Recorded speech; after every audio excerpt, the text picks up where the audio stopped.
name is Geraldine Cochran. I work in the Department of Physics at Rochester Institute of Technology as an administrator and an adjunct professor.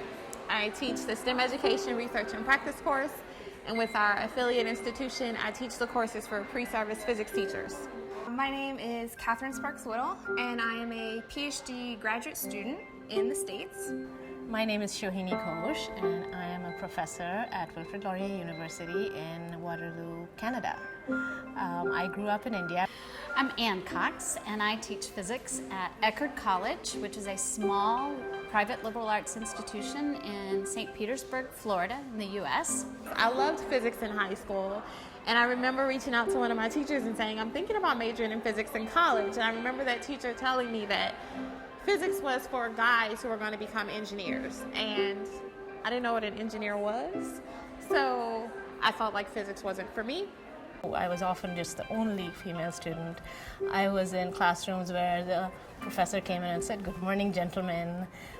I wasn't necessarily included in the homework groups as much. I wasn't asked to answer questions as much. So the small things. And I really started doubting myself and wondering, do I want to stay in this? Maybe it's not for me. And can I really cope?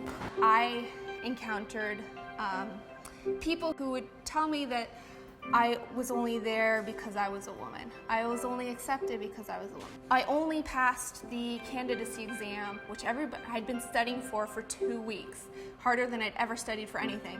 And I only passed it because I was a woman. They felt sorry for me. So I wanted to take calculus-based physics, but my advisor would not allow me to take calculus-based physics. He said it would be too hard, had a high DFW rate, many students were successful, and he encouraged me to take the algebra-based physics class. I tried to get him to sign the form to allow me to register for calculus-based physics, but he didn't. So I filled out the form again and I signed his name, and I took calculus-based physics instead anyway, and I loved it. I walked in, and it was a very small class. There were 12 of us in the class because this was for people who might be physics majors, and my professor, who was old and male, looked at the room and he said, "Physics is something few men and no women understand." And that was enough motivation for me to try to prove him wrong. And so by the time I got to senior year, I was the only physics major left out of that group of 12.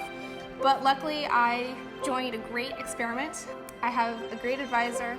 And I was lucky enough to talk to a professor who eventually became my advisor. And he was a really great person. And he made absolutely no difference between whether he had male students or female students. Really, it was wonderful to be in that kind of environment. I had a mentor who was a physics professor who's kind of always encouraged me to remain in physics. Despite the many barriers that I've kind of encountered in my academic career, that's always helped me to return to physics.